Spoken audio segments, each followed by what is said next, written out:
بسم الله الرحمن الرحيم رب اشرح لي صدري ويسر لي أمري واحلل عقدة من لساني يفقهوا قولي أحمدك اللهم يا مجيب كل سائل والصلاة والسلام على من هو أفضل الوسائل وعلى آله وأصحابه ذوي الفضائل أما بعد فأعوذ بالله من الشيطان الرجيم بسم الله الرحمن الرحيم قد جاءكم من الله نور وكتاب مبين صدق الله العظيم وصدق رسوله النبي الكريم الأمين إن الله وملائكته يصلون على النبي يا أيها الذين آمنوا صلوا عليه وسلموا تسليما الصلاة والسلام عليك يا سيدي يا رسول الله وعلى آلك وأصحابك يا حبيب الله مولاي صل وسلم دائما أبدا على حبيبك خير الخلق كلهم منزه عن شريك في محاسنه فجوهر الحسن فيه غير منقسم محمد تاج رسل الله قاطبة محمد صادق الأقوال والكلم محمد ذكره روح لأنفسنا محمد شكره فرض على الأمم رب صل وسلم دائما أبدا على حبيبك خير الخلق كلهم اللہ تبارک و تعالی جل جلالہ وعم نوالہ واتم برہانہ وعظم شانہ وجل ذکرہ وعز اسمہ کی حمد و ثنا اور حضور سرور کائنات مفخر موجودات زینت بزم کائنات دستگیر جہاں غم گسار زماں سید سروراں حامی بے کساں قائد المرسلین خاتم النبیین احمد مجتبی جناب محمد مصطفیٰ صلی اللہ علیہ وآلہ واصحابہ وبارک وسلم کے دربار گہر بار میں ہدیہ درود و سلام عرض کرنے کے بعد وارثان منبر و محراب ارباب فکر و دانش نہایت ہی معزز و محتشم سامعین حضرات رب ذوالجلال کے فضل اور توفیق سے گوجرانوالا کی سرزمین پر میلاد مصطفیٰ صلی اللہ علیہ وسلم چوک میں آج اس سالانہ اجتماع میلاد کا انعقاد کیا جا رہا ہے۔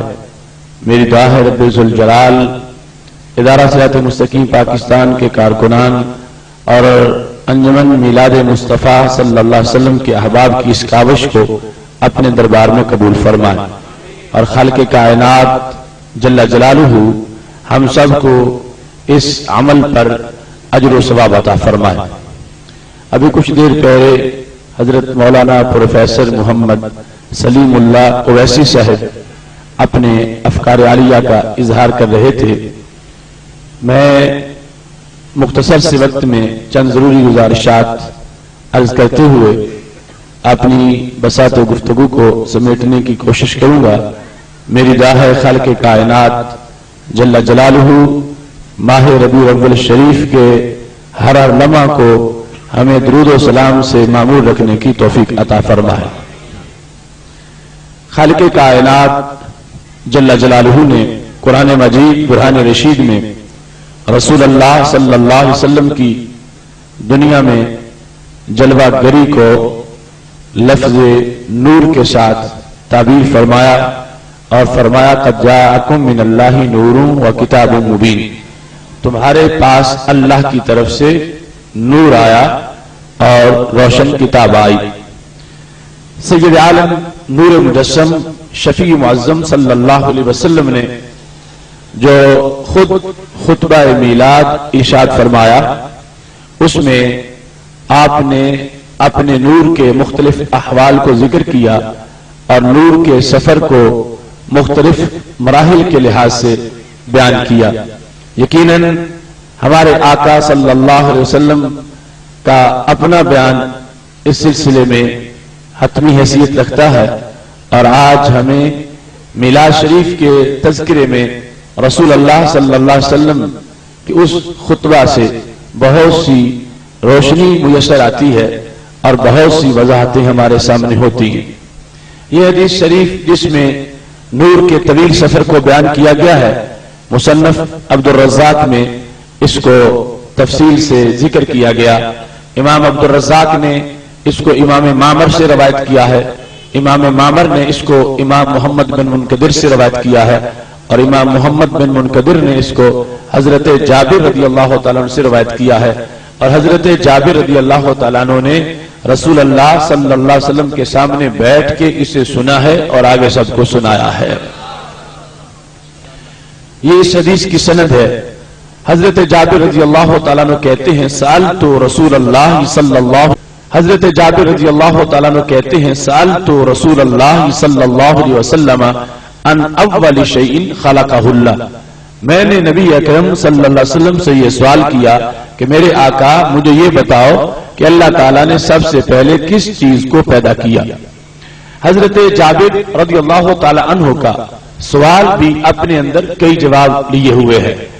آپ کا نبی اکرم صلی اللہ علیہ وسلم سے یہ پوچھنا کہ آپ یہ بتائیں کہ رب نے سب سے پہلے کس چیز کو پیدا کیا، یہ اس بات کا اعلان تھا کہ حضرت جابر رضی اللہ تعالیٰ عنہ کے نزدیک شان نبوت کا تعلق امور غیبیہ سے ہوتا ہے، اور اللہ کے نبی کا کام صرف نماز روزے کے مسائل بیان نہیں کرنا ہوتا، بلکہ ان کے ساتھ ساتھ غیب کی خبریں دینا یہ بھی نبوت کا کام ہے اور نبوت کی شان ہے۔ حضرت جابر رضی اللہ تعالی عنہ نے جب سب سے پہلی چیز کے بارے میں پوچھا کہ جسے رب نے پیدا کیا، تو ہمارے نبی علیہ الصلوۃ والسلام اس کا جواب دیتے ہوئے فرمایا ہوا نور نبی کا یا جابر، جابر وہ تیرے نبی کا نور ہے جسے رب ذوالجلال نے سب سے پہلے پیدا فرمایا ہے۔ اب یہاں پر سید عالم نور مجسم شفیع معظم صلی اللہ علیہ وسلم نے جواب دیتے وقت حضرت جابر رضی اللہ تعالی عنہ کی حوصلہ افزائی بھی فرمائی، اور تعلیم و تعلم کے اندر جو ایک استاذ کو اپنے شاگرد کی صلاحیتیں اجاگر کرنے کے لیے اسلوب اختیار کرنا چاہیے وہ بھی واضح فرما دیا، چونکہ اچھا سوال بہت سے دروازے کھولتا ہے اور سوال کو نصف علم کہا جاتا ہے۔ تو حضرت جابر رضی اللہ تعالی عنہ نے چونکہ پوچھا اور آگے ایسا سلسلہ شروع ہو گیا کہ شاید حضرت جابر رضی اللہ تعالی عنہ اگر نہ پوچھتے تو قیامت تک یہ باتیں کسی کو معلوم نہ ہوتی، نہ سرکار بیان فرماتے نہ لوگوں تک پہنچتی۔ حضرت جابر رضی اللہ تعالی عنہ نے در رسالت پہ دستک دی ہے اور سرکار نے دروازہ کھول دیا ہے، اور صرف ایک نہیں ایسے ہزاروں امور ضمناً بیان کر دیے ہیں کہ آج بھی اور قیامت تک بھی اگر انسان اپنے ذرائع سے وہ علوم حاصل کرنا چاہتا تو اسے کبھی بھی وہ علوم حاصل نہ ہوتے جو محبوب علیہ السلام نے ایک خطبے میں اپنی امت کو عطا فرما دیے ہیں۔ تو کیسے حوصلہ افزائی فرمائی؟ میں اور آپ ہم غلامی رسول صلی اللہ علیہ وسلم پر فخر کرنے والے ہیں، اور ہم کہتے ہیں سرکار ہمارے نبی ہیں۔ ہم اپنے آپ کو اللہ کے محبوب حضرت محمد مصطفیٰ صلی اللہ علیہ وسلم کی طرف منسوب کریں تو اپنی معراج سمجھتے ہیں کہ ہم عام لوگ نہیں، ہم رسول اللہ صلی اللہ علیہ وسلم کے غلام ہیں اور سرکار ہمارے نبی ہیں۔ محبوب علیہ الصلوۃ والسلام کو ہم اپنا نبی کہیں تو اس سے ہماری عزت ظاہر ہوتی ہے، ہمیں مقام ملتا ہے، لیکن اس انسان کا کتنا اونچا مقام ہے، سرکار فرمائے میں تیرا نبی ہوں۔ تو حضرت جابر رضی اللہ تعالی عنہ کو جواب دیتے ہوئے میرے محبوب علیہ السلام نے کیا استعمال کیے الفاظ؟ فرمایا ہوا نور و نبی کا یا جابر، اے جابر وہ تیرے نبی کا نور ہے جسے اللہ نے سب سے پہلے پیدا فرمایا ہے۔ اپنے آپ کو جابر کا نبی کہہ کر جو نبی علیہ الصلوۃ والسلام نے ذکر کیا تو یہ تھا ان کے اوپر دست کرم اور ان کے ساتھ شفقت کا اظہار اور اس بات کا اعلان کہ سید عالم نور مجسم شفیع معظم صلی اللہ علیہ وسلم نے صرف ان کے سوال کو پسند ہی نہیں فرمایا بلکہ سوال پر آپ نے ان کو انعام بھی عطا فرما دیا ہے۔ اب اس کے بعد جس وقت بات شروع ہو گئی تو عمومی طور پر یہی ہوتا ہے کہ جتنا سوال ہو اتنا ہی جواب ہوتا ہے اور اس پر اکتفا کر دیا جاتا، مگر ہمارے آقا صلی اللہ علیہ وسلم کا دربار ایسا ہے وہاں اگر کوئی مال مانگتا ہے تو سرکار مال بھی یوں دیتے ہیں کہ میرے کریم سے گر قطرہ کسی نے مانگا دریا بہا دیے ہیں، دربے بہا دیے ہیں۔ مال دینے کے لحاظ سے بھی طلب سے زیادہ دے دیتے ہیں، ایسے کسی نے سوال کیا ہے تو پھر بھی طلب سے زیادہ عطا فرما دیتے ہیں تاکہ دیگر مسائل کا بھی حل ہو جائے۔ انہوں نے پوچھا تھا رب نے سب سے پہلے کس چیز کو پیدا کیا، تو میرے نبی علیہ السلام نے فرمایا میں یہ بھی بتاتا ہوں دوسرے نمبر پہ کسے پیدا کیا، تیسرے پہ کسے پیدا کیا، چوتھے پہ کسے پیدا کیا، پانچویں، چھٹے، ساتویں پہ، بلکہ ہزارہا افراد کا اجمالاً ذکر کر دیا کہ رب ذوالجلال نے انہیں کس ترتیب سے پیدا فرمایا ہے۔ ایسے علوم خالق کائنات جل جلالہ نے ہمارے محبوب علیہ السلام کو دیے ہیں۔ فرمایا نور کو جب رب ذوالجلال نے پیدا کیا، خلق فیہ کل خیر وخلق بعدہ کل شیء، میرے نور کے سائے میں ہر اچھی چیز بنی ہے اور میرے نور کی تخلیق کے بعد ہر شے کو رب نے وجود عطا فرمایا ہے۔ سب سے پہلے میرا نور ہے، وہی نہ خلقہ اللہ اقامہ اللہ فی مقام القرب 12,000 سنۃ۔ جب رب ذوالجلال نے میرے نور کو پیدا کر لیا تو خالق کائنات نے میرے نور کو ایک قیام کروایا۔ کس جگہ قیام؟ وہ مقام قرب ہے جہاں ہمارے محبوب علیہ السلام کا نور اللہ کے سامنے قیام کر رہا تھا۔ کتنے گھنٹوں کا قیام تھا، کتنے سالوں کا قیام تھا۔ میرے محبوب علیہ السلام فرماتے ہیں 12,000 سال تک میرے نور نے اللہ کے سامنے مقام قرب میں قیام کیا ہے۔ یہ یاد رکھنا رب کی بندگی ساری مخلوق کرنے والی ہے، کچھ اپنے حال کے لحاظ سے اور کچھ اپنے افعال کے لحاظ سے، ہر چیز اس کے سامنے عاجز ہے، مگر باقی تمام کائنات کی بندگی کی تاریخ بعد میں ہے۔ اور میرے محبوب علیہ السلام کے نور کی بندگی جو اپنے رب کی عبادت کر رہے تھے وہ تاریخ سب سے مقدم ہے۔ ابھی کوئی عابد کائنات میں پیدا نہیں ہوا تھا، صرف معبود کی ذات تھی۔ اگر قیام کیا ہے اس وقت تو میرے نبی علیہ السلام کے نور نے قیام کیا ہے۔ اللہ کے سامنے مقام قرب میں 12,000 سال تک جب اس نور کا قیام مکمل ہو گیا، ثم جعلہ 4 اقسام، اب خالق کائنات نے اس نور کا اس کو مختلف حصوں میں بانٹا۔ فخلق العرش من قسم والکرسی من قسم وحملۃ العرش وخزنۃ الکرسی من قسم۔ رب ذوالجلال نے ہمارے نبی علیہ السلام کے نور کے 4 حصے کیے۔ ایک حصے سے اللہ نے عرش کو پیدا کیا، دوسرے سے کرسی کو پیدا کیا اور تیسرے سے عرش اٹھانے والے فرشتوں اور کرسی کی حفاظت کرنے والے فرشتوں کو پیدا فرمایا۔ اب سلسلہ پہلی چیز سے آگے نکلا کہ سب سے پہلے میرا نور ہے، دوسرے نمبر پہ عرش ہے، تیسرے پہ کرسی ہے، چوتھے پہ مخصوص فرشتے ہیں جو رب ذوالجلال کا عرش اٹھانے والے ہیں۔ یہاں سے یہ بات بھی بالکل واضح ہو گئی کہ عرش مخلوق ہے اور عرش یوں نہیں ہے کہ اس کو اللہ کا مکان قرار دے دیا جائے۔ خالق کائنات اس وقت بھی تھا جب عرش نہیں تھا، عرش بعد میں بنا ہے۔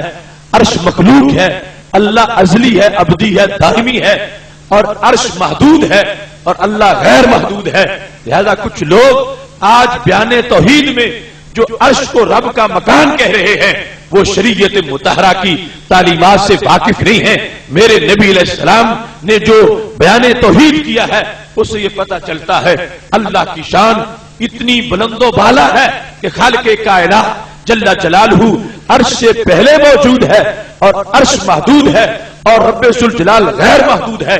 اور پھر قیامت کا دن آ جائے گا جس وقت رب ذوالجلال سماوات کو لپیٹ دے گا اور سماوات کے لپیٹنے کے باوجود بھی اللہ کی ذات اپنی جگہ موجود رہے گی۔ تو اس سے پتہ یہ چلتا ہے کہ خالق کائنات جل جلالہ نے عرش کو اپنی تجلیوں کا محور ضرور بنایا ہے، مگر عرش وہ نہیں ہے کہ جسے اللہ کا مکان قرار دیا جائے یا عرش پر اللہ کو مستقر قرار دیا جائے۔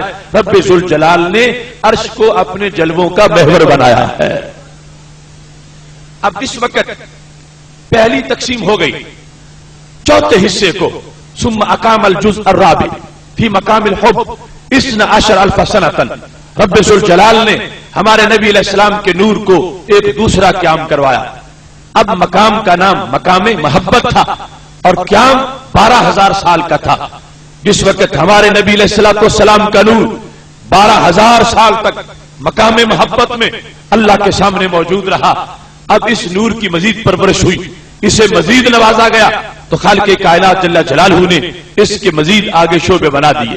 ثم جعلہ اربعۃ اقسام، اب اس کی خالق کائنات جل جلالہ نے 4 قسمیں بنا دی. کیا کیا بنا اس نور سے؟ فخلق اللوح من قسم والقلم من قسم والجنت من قسم.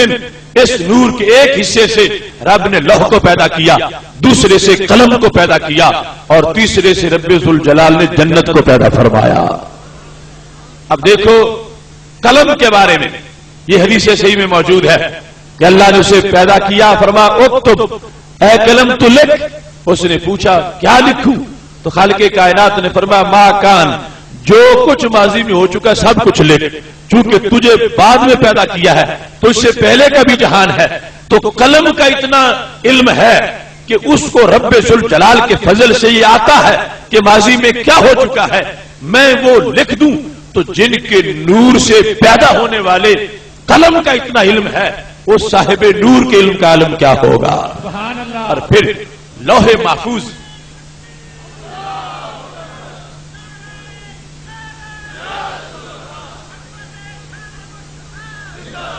لوح محفوظ وہ لوح ہے کہ جس کے اندر اتنے علوم ہیں کہ انسان تصور نہیں کر سکتا. لیکن وہ لوح میرے نبی علیہ الصلوۃ والسلام کے نور سے مخلوق ہے، نور سے بنی ہے. یہی تھا فلسفہ امام بوصیری کے سامنے جب انہوں نے یہ کہا تھا وَمِنْ عُلُومِكَ عِلْمُ اللَّوْحِ وَالْقَلَمِ. میرے محبوب تمہارا سارا علم تو وہ بہت زیادہ ہے، لیکن اس علم کے ایک حصے کو لوح کا علم کہا جاتا ہے اور ایک حصے کو قلم کا علم کہا جاتا ہے. لوح و قلم کا علم ہمارے نبی علیہ السلام کی علوم کا ایک جزو ہے، پورا علم اس سے کہیں زیادہ ہے، اور اس میں کسی کو شرک کا اندیشہ نہیں ہونا چاہیے. لوح کا علم وہ اللہ کے علم کو محیط نہیں ہے کہ رب کو جتنا کچھ آتا ہے وہ سب کچھ لوح میں لکھا ہوا ہے. نہیں، لوح مخلوق ہے، اس میں جو کچھ ہے اگرچہ ہمارے لحاظ سے اس کا تصور مشکل ہے مگر رب کے لحاظ سے وہ محدود ہے. وہ لوح وہ قلم میرے نبی علیہ السلام کے علوم کا ایک حصہ ہے، اور ہمارے نبی علیہ السلام کا علم اللہ کے علم کے آگے یوں ہی ہے جیسے سمندر کے آگے ایک قطرہ ہوتا ہے. لیکن شان دی ہے میرے رب ذوالجلال نے محبوب علیہ السلام کو اتنی کہ لوح کو علوم کا مرکز بنایا ہے، اور یہ بتایا ہے کہ جن کے نور کی تجلی میں اتنا علم ہے ان کے نور کا علم کتنا زیادہ ہوگا. اب جس وقت مقام محبت میں یہ چیزیں بن گئی، لوح بھی، قلم بھی اور جنت بھی. اب جنت کا معاملہ بھی یہ ہے، آج ہر حسن و جمال کا آخری حوالہ وہ جنت قرار دیا جاتا ہے. جنت کی نعمتیں، جنت کا حسن، جنت کا جمال، جنت کے اندر مختلف چیزیں. تو جو جتنا بھی جنت کا جمال ہے وہ بتا رہا ہے کہ جن کے نور کے عکس میں اتنا فیض ہے ان کے اپنے نور کا جمال کتنا ہوگا. اور پھر جنت کے لفظ کے اندر ہی یہ ہے کہ اس کا مطلب ہوتا ہے چھپی ہوئی چیز. جیم اور 2 نون جہاں اکٹھے آ جائیں اس لفظ کے اندر چھپا ہوا ہونا ضرور ہوتا ہے. جس طرح جنون ہے، جن ہے، جنت ہے، جنان جو باطنی اعضاء کو کہا جاتا ہے، یہ چھپی ہوئی چیز ہے. اور اس کے اندر جو کچھ ہے میرے محبوب علیہ الصلوۃ والسلام نے اس کا انچ انچ بیان فرمایا ہے. اور یہ واضح کر دیا گیا اس حدیث شریف میں کہ اور ہیں جن کے لحاظ سے جنت کو چھپایا گیا ہے، جن کے نور سے جنت کو بنایا گیا ہے، وہ جانتے ہیں کہ رب ذوالجلال نے جنت میں کیا کیا رکھا ہوا ہے. اب جو چوتھا حصہ تھا ثم اقام الجزء الرابع، پھر رب ذوالجلال نے جو چوتھا حصہ تھا نور کا اس کو ایک اور قیام کروایا. اب مقام کا نام تھا مقام الخوف. کتنی دیر تک؟ ثم اقام الجزء الرابع فی مقام الحیاء 12,000 سنة. رب ذوالجلال نے اپنے نبی علیہ السلام کے نور کے اس چوتھے حصے کو پھر مقام خوف میں قیام کروایا. اور یہ قیام بھی چند گھنٹوں کا نہیں تھا، یہ قیام بھی 12,000 سال کا تھا. 12,000 سال تک ہمارے نبی علیہ السلام مقام خوف میں رب کے سامنے آپ کا نور موجود رہا. ابھی حضرت آدم علیہ السلام کی تخلیق نہیں ہوئی، ابھی کسی نبی کی روح بھی نہیں بنی. میرے محبوب علیہ الصلوۃ والسلام کا نور اللہ کے دربار میں قیام کر رہا ہے. اب تجلیوں کی برسات ہوتی رہی. اس کے بعد کیا ہوا؟ ثم جعلہ 4 اجزاء، رب ذوالجلال نے اب اس کو 4 حصوں میں تقسیم کیا. فخلق الشمس من جزء والقمر والکواکب من جزء والملائکۃ من جزء. مقام خوف میں جب کوس کر لیا ہمارے نبی علیہ السلام کے نور میں تو رب نے 4 حصے بنا دیے.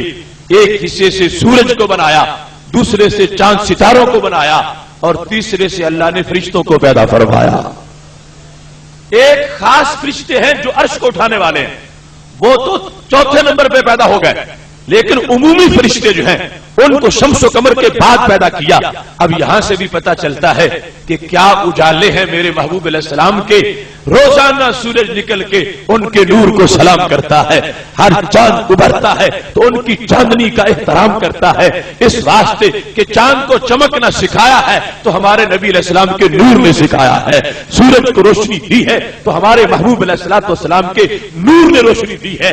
اس لیے ہی تو اقبال کہا کرتے تھے، اے کہ پرتو تیرے ہاتھ کا مہتاب کا نور، چاند بھی چاند بنا پاک اشارہ تیرا. چشم ہستی صفت دیدہ آما ہوتی، دیدہ کن میں گر نور نہ ہوتا تیرا. یا رسول اللہ صلی اللہ علیہ وسلم، یہ تمہارے نور کا سرما دنیا کی آنکھ میں لگا تو دنیا کو دیکھنا نصیب ہوا، ورنہ کائنات میں اندھیرا ہوتا. اور تمہارے نور کی خیرات ہے کہ چاند چمکتا نظر آتا ہے، سورج اپنی کرنیں بکھیرتا نظر آتا ہے. شمس اور قمر ان کے سارے نور میں ہمارے محبوب علیہ الصلوۃ والسلام کا نور ان کو چمکانے والا ہے. اور یہی وجہ ہے اعلی حضرت مجدد دین و ملت امام اہل سنت حضرت امام احمد رضا خان فاضل بریلوی رحمت اللہ علیہ نے سورج اور چاند ستاروں کا تعارف کرواتے ہوئے یہ فرما دیا تھا، جن کو کرسے مہر سمجھا ہے جہاں منعمو، ان کے کھانے جود سے ہے ایک نان سوکھتا. بر کی انگشت نبی چمکی تھی اس پر ایک بار، آج تک ہے سینہ ماہ میں نشانے سوکھتا. لوگوں جس کو تم سورج کی ٹکیا کہتے ہو مجھ سے پوچھو اس کا تعارف کیا ہے. فرمایا یہ میرے محبوب علیہ السلام کے دسترخوان کی ایک جلی ہوئی روٹی ہے.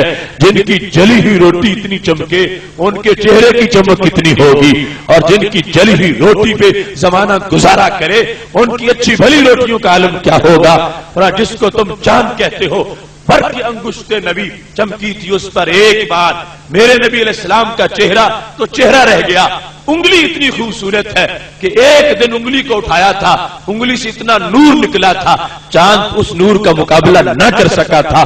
انگلی کا نور چاند پہ غالب آ گیا، چاند مغلوب ہو گیا. پر میں آج تک ہے سینہ ماہ ہو گیا، پر میں آج تک ہے سینہ ماہ میں نشانے سوکھتا. محبوب نے انگلی ایک بار اٹھائی تھی مگر چاند اس رگڑ کا داغ آج تک نہیں مٹا سکا. سورج چاند ان کے نور سے پیدا ہوئے اور فرشتوں کو بھی نور سے پیدا کیا گیا. اب جو چوتھا حصہ تھا اسے مزید رب نے سفر کروایا. ثم اقام الجزء الرابع فی مقام الرجا 12,000 سنۃ. رب ذوالجلال نے چوتھا حصہ جو نور تھا اس کو مزید ایک کورس کروایا. اب جو مقام تھا اس کو شریعت نے مقام رجا کہا ہے، یعنی امید کا مقام. خوف بھی امید بھی. امید کے مقام میں بھی میرے نبی علیہ السلام کا نور 12,000 سال تک اللہ کے سامنے موجود رہا. اب جس وقت 12,000 سال گزر گئے تو پھر ثم جعل 4 اقسام، رب نے اس کی 4 قسمیں کر دی. فخلق العقل من قسم، ایک حصے سے رب نے عقل کو پیدا کیا. والعلم والحکمت من قسم، دوسرے سے علم و حکمت کو پیدا کیا. والعصمت والتوفیق من قسم، تیسرے سے رب نے عصمت اور توفیق کو پیدا فرمایا. دیکھو کیا فیض ہے میرے محبوب علیہ السلام کا. آج اور قیامت تک کے لیے حضرت آدم علیہ السلام سے لے کر قیامت تک آخری انسان تک عقل کے جتنے کمالات ہیں، عقل کی جتنی ایجادات ہیں اور عقل کی جتنی تصریفات ہیں اور عقل کے جتنے کارنامے ہیں، یہ لوٹ کے میرے محبوب کی دہلیز پہ پہنچتے ہیں. چونکہ عقل کی روشنی پیدا سرکار کے نور سے ہوئی ہے، عقل کا وجود سرکار کے نور سے ہے. انسانی عقل کا جو ماخذ ہے وہ میرے نبی علیہ السلام کے نور کا ہے. لہذا عقل سلیم تب ہوگی کہ جہاں سے چل کے آئی ہے اس جگہ کا احترام کرے، اس جگہ کا ادب کرے، اس جگہ کو سلام کرے. اور وہ عقل عیار ہے یا عقل بدماش ہے کہ جس جگہ سے بن کے آئی ہے اس جگہ کا ادب بھول گئی ہے، اس کے سامنے چلاک بنتی ہے، اس کو تانے دیتی ہے. مبارک حق پرستو، تمہارا یہاں بیٹھنا اس بات کی دلیل ہے کہ رب نے تمہاری عقل کو عقل سلیم بنایا ہے.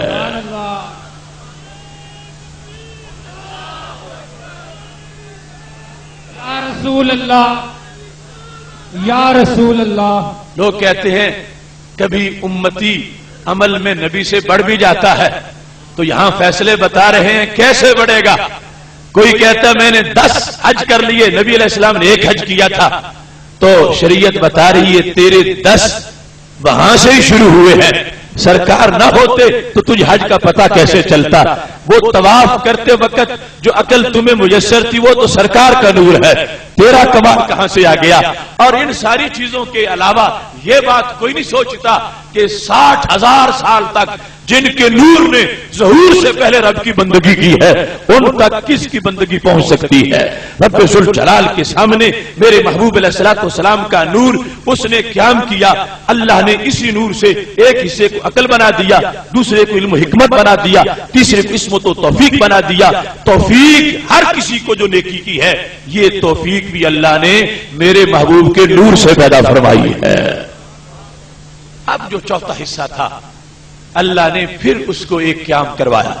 ثم اقام الجزء الرابع فی مقام الحیا 12,000 سنۃ. رب ذوالجلال نے پھر محبوب علیہ الصلوۃ والسلام کے نور کو ایک اور قیام کروایا اور مقام کا نام مقام حیا تھا. اور کتنا قیام تھا؟ 12,000 سال تک میرے نبی علیہ السلام کا نور حیا کے مقام میں رب کے سامنے موجود رہا. شاید تم نے توجہ کی ہو، اب تک میں اس حدیث کے جو متن کو پڑھ رہا ہوں تو 5 مرتبہ 12ویں کا ذکر آ چکا ہے. لوگ آج بھولے ہوئے ہیں، کہتے ہیں نہیں 11 ہے یا 9 ہے. میں کہتا ہوں یہ دنیا بنی نہیں تھی، ابھی عدد کا دیگر وجود ہی نہیں تھا. رب ذوالجلال بار بار 12ویں کو معین فرما رہا تھا. اگر مقام قرب ہے تو پھر بھی 12,000 سال، اگر مقام محبت ہے تو پھر بھی 12,000 سال، اگر مقام حیا ہے تو پھر بھی 12,000 سال، اگر مقام رجا ہے تو پھر بھی 12,000 سال، اگر مقام خوف ہے تو پھر بھی 12,000 سال. اور اس کے بعد آگے دوسرا مرحلہ ہے حجابات کا، تو رب ذوالجلال نے حجابات بھی 12,000 بنائے جن میں محبوب کے نور کو رکھا. تو ایک حدیث میں 6 مرتبہ رب نے 12ویں کا تذکرہ فرمایا ہے.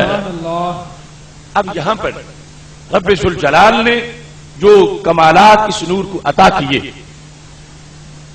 چھٹا جو 5واں قیام تھا مقام حیا کے اندر، میرے محبوب علیہ السلام فرماتے ہیں رب نے جب 12,000 سال نور پر قیام حیا میں مکمل ہو گئے تو اللہ نے نظر رحمت سے میرے نور کو دیکھا تو کیا ہوا؟ فرمایا میرے نور کو پسینہ آ گیا. نور کو پسینہ آیا. تو اتنا علم ہے میرے محبوب علیہ السلام کا کہ پسینے کے قطرے بھی گن کے بتا دیے. 1,000,000 فرمایا جو پسینہ آیا تو قطرے 1,24,000 تھے. فخلق اللہ من کل قطرۃ روح نبی اور روح رسول. فرمایا ہر قطرے سے رب نے ایک نبی یا ایک رسول کی روح کو پیدا فرما دیا ہے.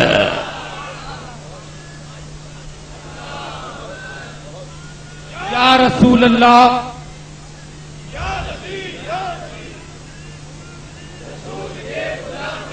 دیکھو میرے محبوب علیہ السلام کا علم کتنا ہے. کون سی سائنس تھی جو یہ باتیں بتاتی؟ کون سا رائٹ وزڈم تھا جس سے انسان کو یہ پتا چلتا کہ نبی کی روح پیدا کہاں سے ہوئی ہے؟ کون سا وہ زینت تھا جس سے انسان ایسے علم کی چھت تک پہنچ سکتا تھا جو فلسفیوں سے کھل نہ سکے اور نکتہ وروں سے حل نہ ہوئے؟ وہ راز ایک کملی والے نے بتلا دیے چند اشاروں میں. اب دنیا قیامت تک یہ علم ہضم کرتی رہے گی. میرے محبوب علیہ السلام نے چند لمحوں میں مالا مال فرما دیا ہے. سند میں نے پہلے بیان کر دی. امام عبد الرزاق جیسا عظیم انسان، انہوں نے امام معمر نے امام محمد بن منقدر تابعی سے، انہوں نے حضرت جابر صحابی سے یہ بات سنی، جن میں کوئی راوی کمزور نہیں ہے، ہر راوی اپنے وقت کا امام ہے، اور محبوب علیہ السلام کی تقریر، سرکار کی تقریر کو انہوں نے حضرت جابر نے امام محمد تک پہنچایا، امام محمد نے معمر تک، معمر نے وہ عبد الرزاق تک اس کو پہنچا دیا۔ یہ اس امت کی شان ہے کہ وہ تقریر جو حضرت جابر نے سنی تھی چلتے چلتے پیپلز کالونی کے چوک میں آ پہنچی ہے، لفظ بھی وہی ہیں، اور یہ شرف ہے اس امت کا۔ پہلی امتیں اپنے نبیوں پر اترنے والی کتاب بھی یاد نہ کر سکیں، یہ امت ان کے خطاب بھی یاد رکھتی ہے، اور خطاب بھی محفوظ ہیں۔ میرے محبوب علیہ الصلوۃ والسلام نے فرمایا جس وقت میرے نور کو پسینہ آ گیا تو قطرے تھے 1,24,000، رب نے ایک قطرہ بھی ضائع نہیں ہونے دیا، ہر قطرے سے یا نبی کی روح کو پیدا کیا یا رسول کی روح کو پیدا فرمایا ہے۔ سبحان اللہ۔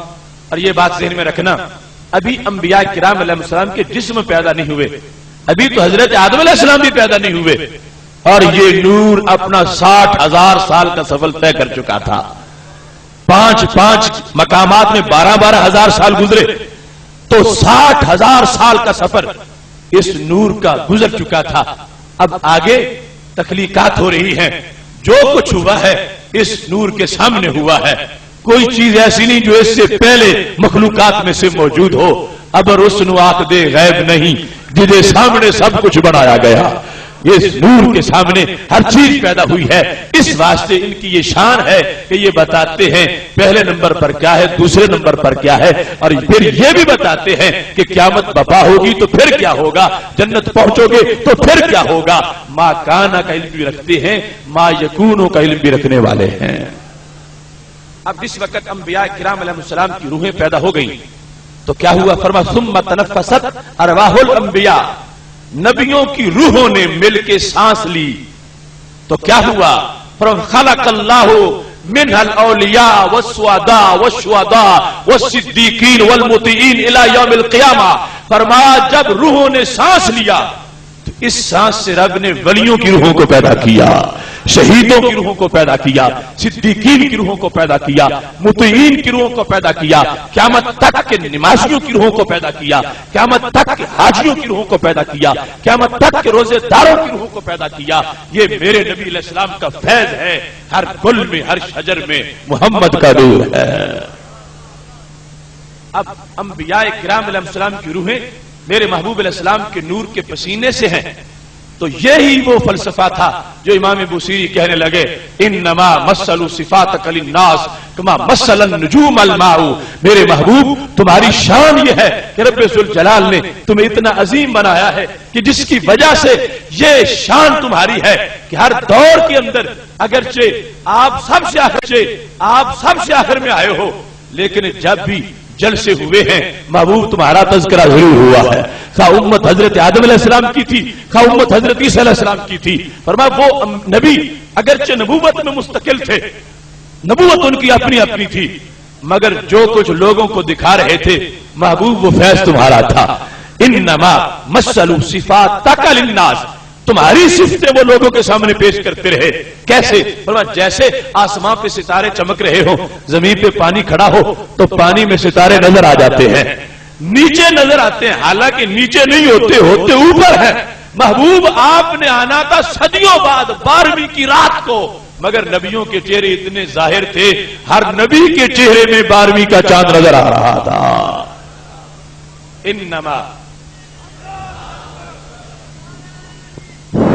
نعرہ رسالت، جشن عید میلاد النبی، آمد مصطفیٰ، حضور نور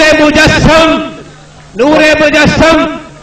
محتشم سامعین حضرات، اب دیکھو کچھ لوگ اس پر گھبرا گئے کہ یہ یہاں سے تم بیان شروع کر دیتے ہو حضرت آمنہ رضی اللہ تعالی عنہا کی گود میں انہوں نے جنم لیا، نور نکلا، جہاں روشن ہو گیا، ان باتوں کو بیان کرنے کی ضرورت نہیں، یہ میلاد پڑھنے کی ضرورت نہیں۔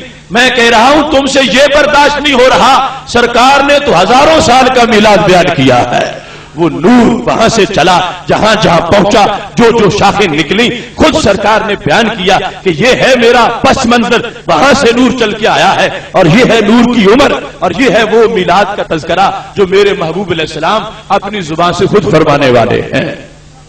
اب اس وقت یہاں تک بات پہنچ گئی تو پھر خالق کائنات جل جلالہ کے محبوب حضرت محمد مصطفیٰ صلی اللہ علیہ وسلم نے ایک مرتبہ اپنی گفتگو کی سمری بیان کر کے حضرت جابر کو پوری طرح مسئلہ سمجھا دیا۔ کیا فرمانے لگے؟ فالعرش من نوری والکرسی من نوری والملائکۃ من نوری والانبیاء والرسل من نوری والجنت وما فیہا من النعیم من نوری۔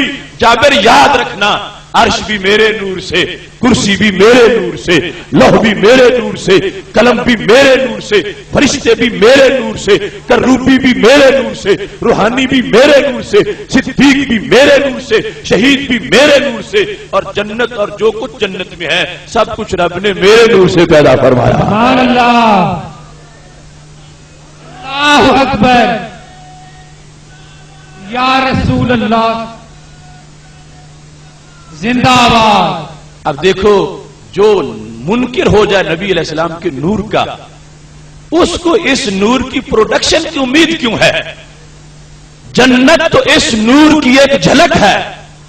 جو منکر نور ہے اس کو جنت سے کیا رشتہ، اور اس کا جنت سے کیا تعلق، اور وہ جنت کا امیدوار کس لیے ہے؟ جن کی ایک شاخ کی تڑپ رکھتا ہے، اصل اس مرکز کو مانتے ہی نہیں ہے۔ مبارک ہو حق پرستو، تمہیں جنت کی امید بھی ہے، اور جن کے صدقے، جن کے نور سے جنت بنی ہے، اس نور کے نعرے بھی لگانے والے ہو۔ محتشم سامعین حضرات، اب اگلا مضمون شروع ہو گیا۔ ہمارے آقا صلی اللہ علیہ وسلم فرمانے لگے ثم خلق اللہ 12,000 حجاب۔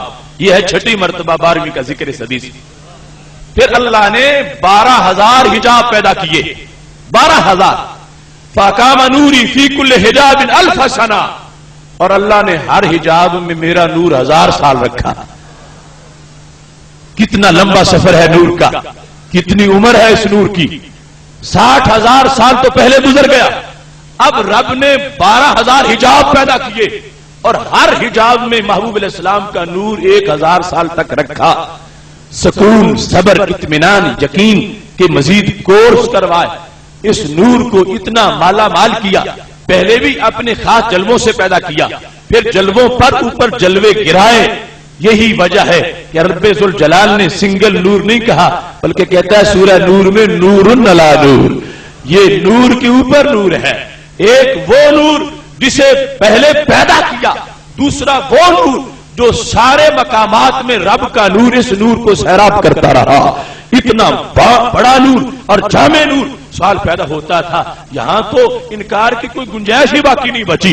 اس انداز کا نور کہ ہر نور کے پیچھے یہ نور، ہر نور کی اصل یہ نور، جعل الشمس ضیاء والقمر نورا۔ اگر کوئی چاند کو نور مانے پھر بھی حضور کو نور ماننا پڑے گا، اگر کوئی جبریل کو نور مانے پھر بھی حضور کو نور ماننا پڑے گا، تو پھر کوئی انکار کیسے کرے؟ اے اللہ، لوگ آج بھی منکر کیوں ہیں نور کے؟ تو رب نے کہا یہدی اللہ لنورہ من یشاء، نور میں کوئی شک نہیں، مگر رب جسے چاہے اسے اپنے نور کی پہچان کراتا ہے۔ یہدی اللہ لنورہ من یشاء، رب جسے چاہے اسے نور کی ہدایت دیتا ہے۔ یہ ہر کسی کے بس کی بات نہیں، آنکھیں کھول لے اور نور کو ماننا شروع کر دے۔ وہ خاص مزاج ہیں اور پاک خمیر ہیں جن کے اندر اللہ نے نورانیت والا عقیدہ محفوظ فرمایا ہے۔ اس مقام پر 12,000 حجابات میں ہمارے نبی علیہ السلام کے نور نے پھر 1,000 سال قیام کیا۔ اصل میں آخر مقصد کیا تھا؟ رب ذوالجلال ڈائریکٹ پیدا فرما دیتا نور کو، چونکہ اب تک جو بھی گزری ہے بات یہ حضرت ابراہیم آدم علیہ السلام سے پہلے کا معاملہ ہے، ابھی تک وہ پیدا نہیں ہوئے، اور اس نور نے اتنا سفر کر لیا اور اتنے کورسز کر لیے، تو ایسا کیوں نہ ہوا کہ آدم علیہ السلام سے نور کا سفر آگے شروع ہو جاتا؟ یہ رب ذوالجلال نے جو اتنے 1000 سال تک قیام کروایا اس نور کو، آخر اس کی حکمت کیا ہے؟ یقیناً اللہ کے جو افعال ہیں ان کی حکمتیں وہ خود جانتا ہے، لیکن قرآن و سنت کے مطالعہ سے بعض چیزیں سمجھی جا سکتی ہیں۔ میں نے اس پر تدبر کیا اور جو نصوص قطعیہ کے فیصلے ہیں ان کو پڑھا تو یہ بات سمجھ میں آنے لگی کہ رب ذوالجلال کا ایک ازلی فیصلہ تھا کہ میں نے زمین سے صرف ایک ذات کو اپنے عرش بری پہ بلانا ہے، اور اللہ کو یہ پتا ہے کہ میرا جلال اتنا ہے کہ ایک جلوہ نیچے جا کے طور پہ پڑے تو وہ بھی ریزہ ریزہ ہو جاتا ہے۔ طور عرش پہ نہیں گیا تھا، عرش سے ایک جلوہ نیچے طور پہ آیا تھا، جعلہ دکا، تو طور کو ریزہ ریزہ کر دیا تھا۔ اب اللہ تعالیٰ کو معلوم ہے کہ صرف ایک ذات جو سارے نبیوں کے سردار ہیں، حضرت محمد مصطفیٰ صلی اللہ علیہ وسلم، ان کو میں نے اپنے عرش پہ بلانا ہے، اور بلانا اس لیے ہے کہ وہ میرا دیدار کریں، وہ مزید خوش ہو جائیں، ان کو مزید فیض ملے، ان کی طبیعت مزید حشاش بشاش ہو جائے۔ زمین پر کفار نے رستے بند کیے ہوئے ہیں، وہ شیب ابی طالب کے واقعے پیش آ رہے ہیں۔ اللہ نے ازل سے منصوبہ بنایا ہوا تھا کہ جس وقت اس طرح لوگ میرے محبوب پر رستے بند کرنے لگ جائیں گے اور شیب ابی طالب میں معصور ہونے کے واقعات بننے لگیں گے اور کافر سوچنے لگیں گے کہ شاید ہم ان کو روک لینے میں کامیاب ہو جائیں گے، تو اللہ نے طے کیا ہوا تھا میں رستہ آسمان کی طرف کھول کے بتاؤں گا۔ اے پاگل مشرکو، جن کی راہیں آسمان میں کھلی ہوں ان کی راہیں زمین میں کون بند کر سکتا ہے؟ سبحان اللہ۔ بلانا تھا اپنے محبوب علیہ السلام کو اپنے ہاں عرش پہ، اور جلال اتنا ہے کہ وہ نیچے آ کے پہاڑوں سے بھی برداشت نہیں ہوتا، تو پھر خالق کائنات نے فرمایا میں نور کو اتنی ریہرسل کرواؤں گا اپنے جلووں کی، بار بار جلوے پڑیں گے، یہ نور برداشت کرے گا، بار بار اس نور کو اپنے جلووں سے سیراب کروں گا، اس نور کا مزاج اتنا مستحکم ہو جائے گا کہ اگر معراج کی رات سدرہ پر جبریل رک جائیں یہ عذر کرتے ہوئے لو تنوت ان بلت اللہ ترکتو کہ اے محبوب پورا بھی آگے گیا تو میں جل جاؤں گا، آگے ایریا بڑا سخت ہے، رب کے جلوے مجھے جلا کے راکھ کر دیں گے، تو خالق کائنات نے محبوب کو پہلے تیار کر رکھا تھا کہ یہ وہاں نہیں رکیں گے، یہ عرش پہ جائیں گے، کمان کے دو سروں سے قریب ہو کر میرا دیدار بھی کریں گے، گھبراہٹ بھی طاری نہیں ہوگی، جل کے راکھ بھی نہیں ہوں گے، بے ہوش بھی نہیں ہوں گے، طبیعت پہ بوجھ بھی نہیں آئے گا۔ تو خالق کائنات جل جلالہ نے 1000 سال تک اپنے محبوب کے نور کو اپنے نور کے جلووں کے نیچے رکھ کر ان کو پورا تجربہ کرا دیا۔ معراج کی رات دیکھتے بھی رہے اور مسکرا کے رب کی شان بیان کرتے بھی رہے۔ سبحان اللہ۔ ورنہ جبریل علیہ السلام کا بھی تو نور تھا، جب کہنے لگے لو دنوت الملت اللہ ترکتو، محبوب میں بے وفا نہیں ہوں، ساتھ ضرور جاتا، مگر جا کے بھی آپ نے تنہا ہی رہنا ہے، میں نے بھی جل جانا ہے، آپ نے تنہا ہی رہنا ہے، چونکہ اگلی راہوں میں میں نہیں جا سکتا، سدرہ سے 1 انچ کے بعد پورے کے بعد آگے وہ جلوے شروع ہو جاتے ہیں جو میرا نور نہیں برداشت کر سکتا، میں جل جاؤں گا۔ تو معذرت بڑے ادب سے کی، یہ نہیں کہا میں نہیں جا سکتا، یہ کہا جا کے بھی ساتھ نہیں دے سکتا، میں تو جل جاؤں گا، اور ساتھ یہ بتا دیا محبوب آپ جا سکتے ہیں میں نہیں جا سکتا۔ اگر جبریل کا عقیدہ یہ ہوتا کہ ان کا نور میرے نور جیسا ہے تو پھر فرض تھا جبریل علیہ السلام پر خیر خائی کرتے، محبوب میں نے بھی جل جانا ہے، آپ نے بھی جل جانا ہے، تو میں امت کا نقصان نہیں کرنا چاہتا، محبوب آپ یہیں سے واپس تشریف لے جائیں، لیکن جبریل کہتے ہیں میں جل جاؤں گا، محبوب آپ گزر جائیں گے۔ تو جبریل کہہ رہے تھے اے فرشیو بھول نہ جانا ان جیسا بشر بھی کوئی نہیں، ان جیسا نور بھی کوئی نہیں۔ سبحان اللہ۔ یعنی صرف بشر ہی بے مثل نہیں، یہ تو نور بھی بے مثل ہے کہ جہاں نور حضرت جبریل علیہ السلام کا اس تشویش ہے بلکہ واضح کہہ دیا میں جل جاؤں گا۔ تو محبوب علیہ السلام نے آگے سے تبصرہ کیا کیا، یہ نہیں فرمایا جبریل تو ہی مجھے لے کے آیا ہے اور ایریا یہ تیرا ہے، چونکہ وزیرا یا فی السماء و وزیرا یا فی الارض، اگر زمین میں ہوتا تو میرے وزیر صدیق اکبر ساتھ ہوتے، وزیر میرے عمر فاروق ساتھ ہوتے، یہ ایریا ہے تیرا، میں نے آسمانوں میں تجھے اپنا وزیر بنایا ہوا ہے اور تو سمجھتا ہے حالات کو اور تو بتا رہا ہے کہ اگر آگے تم جاؤ گے تو جل جاؤ گے، تو میں بھی پھر نہیں جاتا، میں بھی جل جاؤں گا۔ اگر سرکار کا اپنا عقیدہ اپنے بارے میں یہ ہوتا کہ میرا نور جبریل کے نور جیسا ہے تو فیصلہ فرما لیتے کہ جبریل یہیں سے واپس چلتے ہیں، لیکن محبوب علیہ السلام نے کیا بتایا، بولا جبریل اگر کوئی تمہارا کام ہے وہ بتا دو، وہ بھی کروا کے واپس آ جاؤں گا۔ تو رسول اللہ صلی اللہ علیہ وسلم نے اپنی طرف سے خبر دے دی کہ میں مطمئن ہوں، مجھے کوئی گھبراہٹ نہیں، خیر سے جاؤں گا، خیر سے واپس آؤں گا، میں جا کے آؤں گا، جل کے راکھ نہیں ہو جاؤں گا۔ اس لیے فرمایا جب میں سدرہ سے آگے بڑھا، خورے کبھی 70,000 حجاب من نور، میرے بدن سے لگ کے 70,000 نور کے پردے پھٹ گئے، اور میں نے کمان کے 2 سروں سے قریب ہو کر اپنے رب کی ذات کو دیکھ لیا۔ تو رب ذوالجلال نے جس طرح وہ فرعون کے مقابلے میں حضرت موسیٰ علیہ السلام کو بھیجنے سے پہلے انہیں ایک تجربہ کروا لیا تھا کہ اپنا عصا پھینکو تاکہ پہلے ایک مرتبہ سام بنتے دیکھ لو، ایسا نہ ہو کہ وہاں پہلے دیکھا نہ ہوا ہو تو کوئی دوسری صورتحال بن جائے۔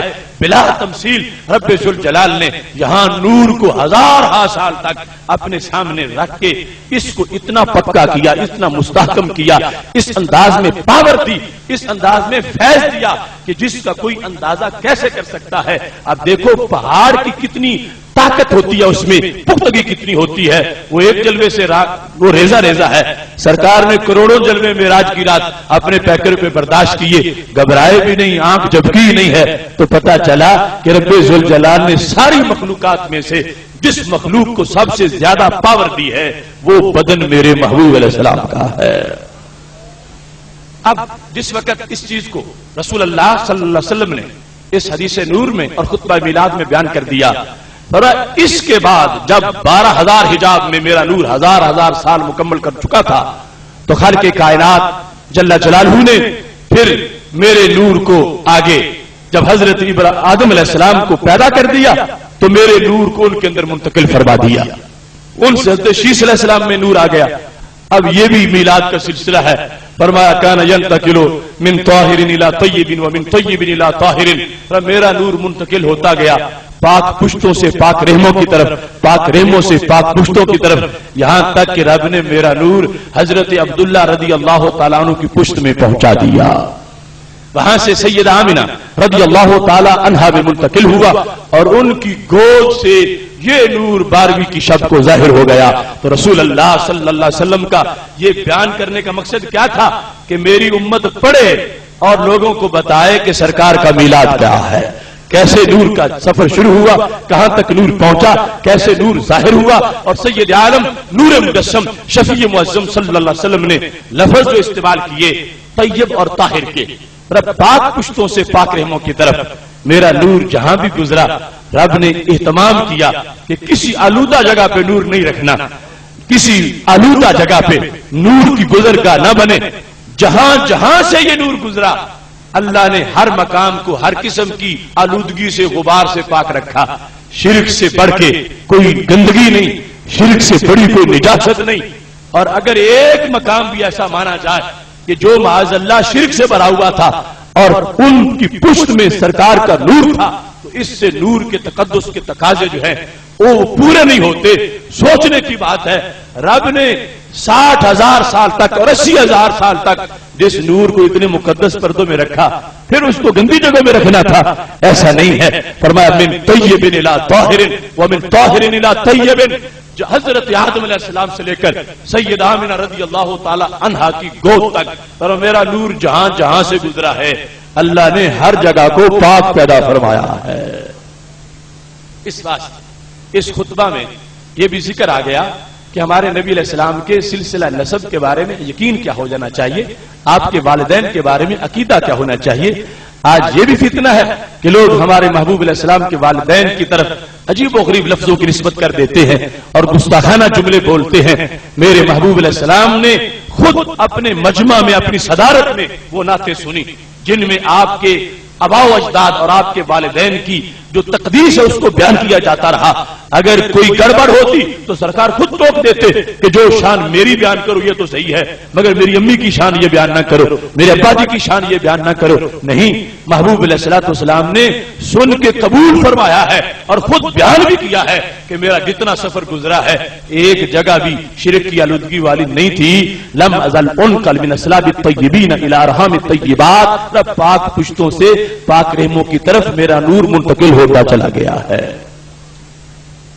ابن کثیر میں وہ حضرت سواد بن کارب کی نعت موجود ہے جو رسول اللہ صلی اللہ علیہ وسلم کو ملنے کے لیے مدینہ شریف پہنچے، یمن کے تھے لیکن انڈیا میں آئے ہوئے تھے اس زمانے میں، اور جن ملا اور اس نے کہا سواد چلو مدینہ شریف اللہ کے نبی کا جا کے کلمہ پڑھو. سواد نے ایک دن خواب دیکھا, دوسرے دن پھر تیار ہو گئے.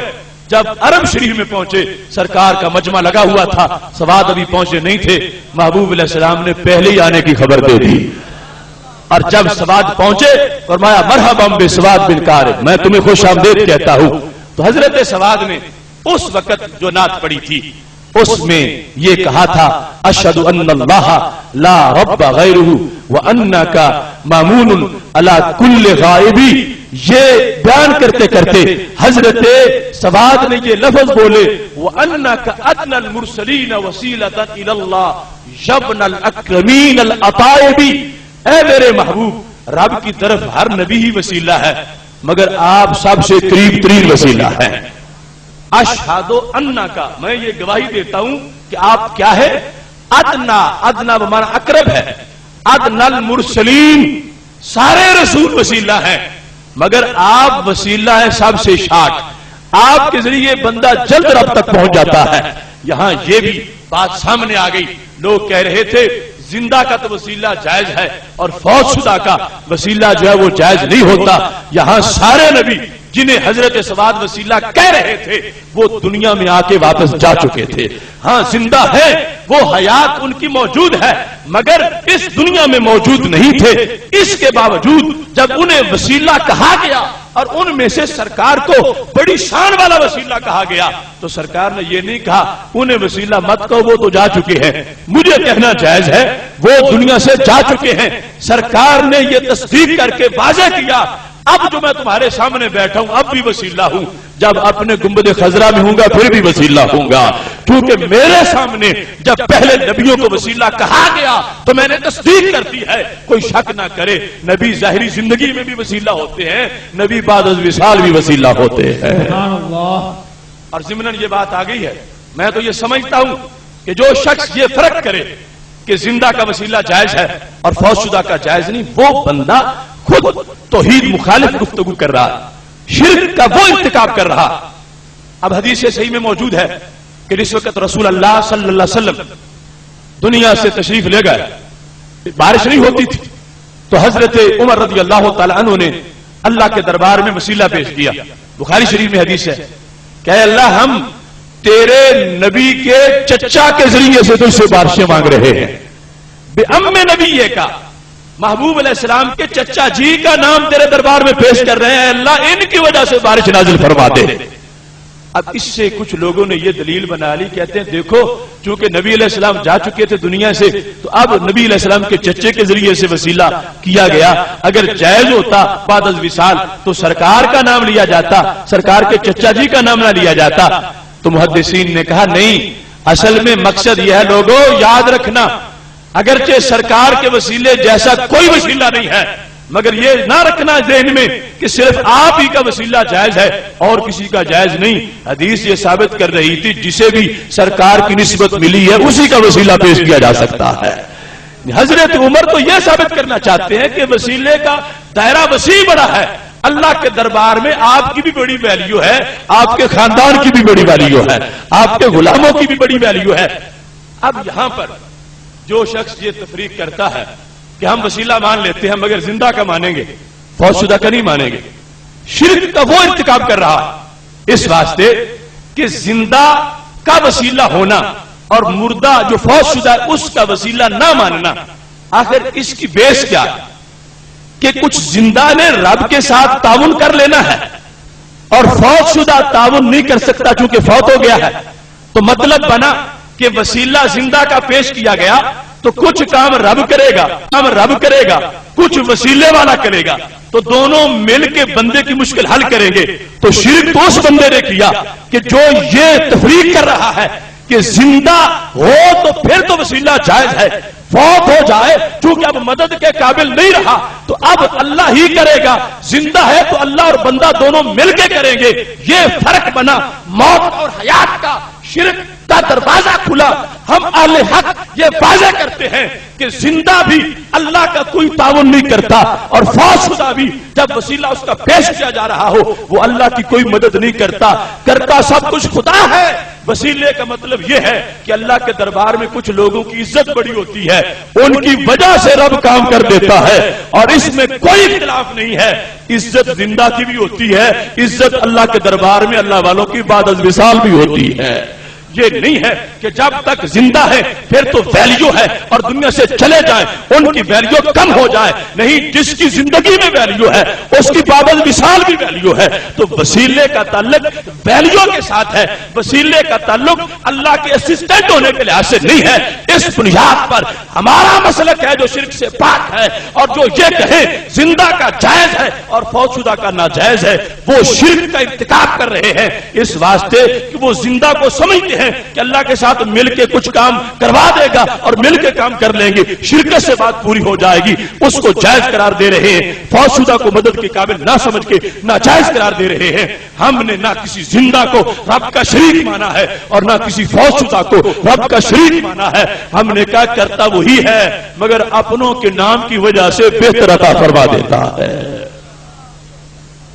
محتشم صاحب حضرات, اب بات چل رہی تھی رسول اللہ صلی اللہ علیہ وسلم کے والدین کی, تو حضرت کارب نے شعر پڑھا کیا, اشہدو, یہ ساتھ لگ رہا ہے ساتھ ہر ایک کے, انک ادنی المرسلین وسیلۃ الی اللہ, رب کی طرف سارے رسولی وسیلہ ہیں لیکن ان میں سے آپ سب سے بڑا وسیلہ ہے. آپ کون ہیں؟ کیا نام لے کر حضرت سواد نے سرکار کو خطاب کیا؟ کہنے لگے یا, جس کا معنی اے ابن الاکرمین, اے کرم والے ماں باپ کے بیٹے, یا ابن الاکرمین, اور پھر اکرمین نہیں کہا, اکرمین کہا. کیا سارا سلسلہ نسب, یا ابن الاکرمین العطائبی, اکرم بھی کہا اطیب بھی کہا. اے وہ محبوب جن کا سارا سلسلہ نسب, سارے باپ دادے پردادے جتنی مائیں ہیں وہ کون ہیں؟ وہ اکرم بھی ہیں, وہ اطیب بھی ہیں. اور اکرم کون ہوتا ہے؟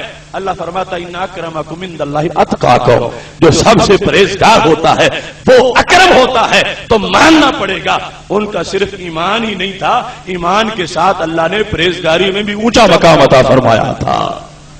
ابن کثیر کے اندر یہ موجود ہے, درجنوں اور حوالے اس کے موجود ہیں.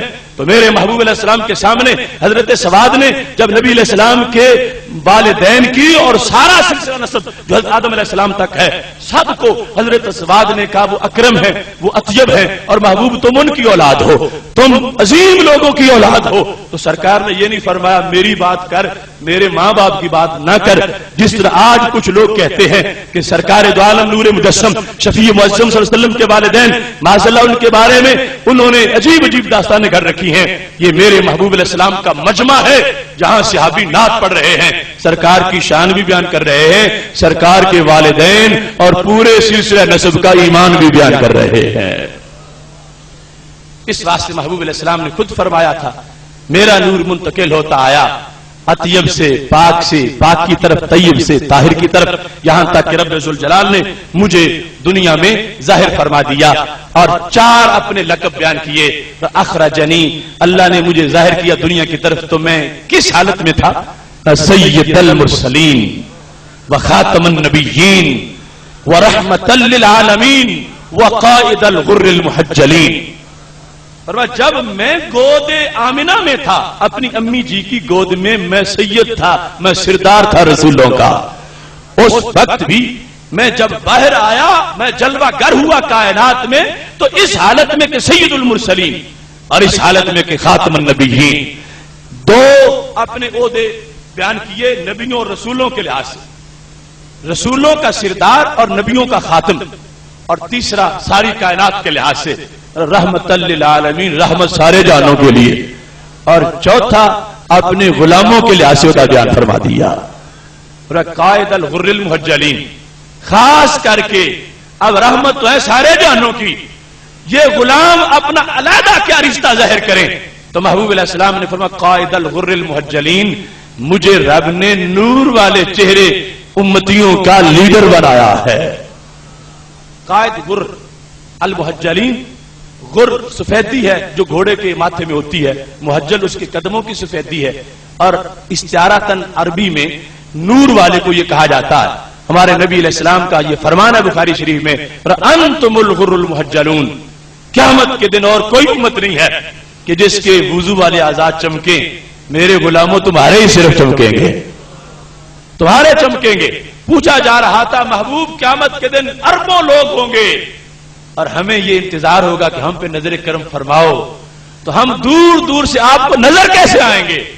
تو سرکار نے فرمایا تم چھپ کیسے سکو گے؟ انتم الغر المحجلون، میدان محشر میں چہرے صرف تمہارے چمکیں گے، میدان محشر میں ہاتھ صرف تمہارے چمکیں گے، اور میدان محشر میں قدم صرف تمہارے چمکیں گے۔ یہ انداز ہوگا نور والوں کا، اور جو بیر ہے جن کا نور سے ان کے چہرے کیسے چمکیں گے؟ سرکار کے صدقے قیامت کے دن امت کو بھی یہ نور مل جائے گا، سارے چہرے بھی چمک رہے ہوں گے، ہاتھ بھی، اور یہ خصوصیت ہے۔ اب وضو تو پہلی امتیں بھی کرتی رہی، ان کا وضو وقتی تھا، نماز پڑھی، وضو جب تک رہا، اثر اس وقت رہا، لیکن جو ہمارا وضو ہے اس کا اثر قیامت کے دن بھی باقی رہے گا۔ اور محجل لوگ، فرمایا میں قائد ہوں، میں اس امت کا لیڈر ہوں، اس امت کا نبی ہوں کہ جن کے چہرے قیامت کے دن چمک رہے ہوں گے، قیامت کے دن چہروں میں موجود نور چمک رہا ہوگا۔ تو محبوب علیہ السلام نے حدیث نور کے اختتام پر یہ واضح کر دیا کہ میرے نور کو ماننا، اس میں فائدہ میری امت کا اپنا ہے، کیونکہ میں نے نور بن کے، نور پھیلا کے امت کو بھی نور عطا کر دیا ہے کہ قیامت کے دن جب سب کے دیے پھٹ چکے ہوں گے، میری امت کے چہرے پھر بھی چمک رہے ہوں گے۔ یہاں تک پہنچ کے اب وہ جو سوال شروع میں تھا اس کو دوہرا کے حضرت جابر کو مزید حوصلہ دیا، ہاکذا کان بدء نور نبی کا یا جابر، جابر یوں رب نے تیرے نبی کے نور کو پیدا فرمایا تھا۔ ایک سوال کیا، کتنا لمبا جواب دیا، کرم کتنا ہے ہر لحاظ سے، اور پھر ان کو آخر میں پھر حوصلہ دیا، اپنے آپ کو ان کا نبی کہہ کے پکارا۔ اس طرح رب نے اے جابر تیرے نبی کے نور کو پیدا کیا۔ کروڑوں سلام ہیں میرے محبوب علیہ السلام کے نام کو، اور کروڑوں احترام ہے حضرت جابر کے لیے کہ جنہوں نے مسئلہ پوچھا اور قیامت تک کے لیے نور کا ایک جہان آباد کر دیا۔ ہر طرف نور ہی نور، اور ہر طرف نور نبی صلی اللہ علیہ وسلم کے جلوے نظر آ رہے ہیں۔ یہ صرف ایک حدیث شریف میں نے آج کے اجتماع کے لحاظ سے آپ کے سامنے پیش کی، سند کی ذمہ داری ہماری ہے، سند میں نے بیان کر دی، مضمون میں نے بیان کر دیا، اسے پھیلاؤ اور دنیا والوں کو بتاؤ ہم نے محفل میلاد کو گھڑا نہیں ہے، ہم نے تو اسے حدیث نور سے پڑھا ہے۔ یہ سید عالم نور مجسم شفیع معظم صلی اللہ علیہ وسلم کا نور ہے۔ اور پوچھو ان سے جو اپنے طرف حدیث کی نسبت بیان کرتے ہیں، اپنے آپ کو اعلی حدیث کہتے ہیں، ریڑیاں لگانے والے، اور لقب وہ لیتے ہیں جو اماموں کا ہے۔ اہل الحدیث ساری تاریخ کے اندر ائمہ حدیث کو کہا گیا ہے، بدووں کو اہل حدیث نہیں کہا جاتا۔ اہل حدیث علمی نام ہے، ایک کریڈٹ ہے، ایک جو اسپیشلسٹ انسان ہوتا ہے یہ اس کا لقب ہے۔ اور آج بھی یہ سند ہمارے پاس ہے، دکھاؤ ان میں جو سرکار کے ان لفظوں کو آج تک ان کے کسی بندے نے مجمع میں بیان کیا ہو، ریکارڈ ان کا اٹھا لو، ان کی سی ڈیز کیسٹیں، کوئی ایک ان کا عالم کہ جس نے یہ لفظ جو نبی علیہ السلام کی زبان سے نکلے ہیں، یہ بھی تو حدیث ہے اور یہ متن ہے میرے محبوب علیہ السلام کا۔ میں پورے وصول سے چیلنج کر رہا ہوں، جتنی بھی وہ ضروریت ہے، ایک انسان بھی آپ کو ایسا نہیں ملے گا کہ جس نے سرکار کا یہ فرمان اوپر سے کیا کتاب سے دیکھ کے بھی سنایا ہو۔ یہ تمہارے خادموں کی شان ہے کہ جن کو رب نے اصل میں حدیث کا علم اور حدیث کی شان دی ہے۔ یہ حافظ الحدیث کا فیضان ہے کہ ان کے شاگرد بھی حدیثوں کے صفحے کے صفحے مجموع میں پڑھتے نظر آ رہے ہیں۔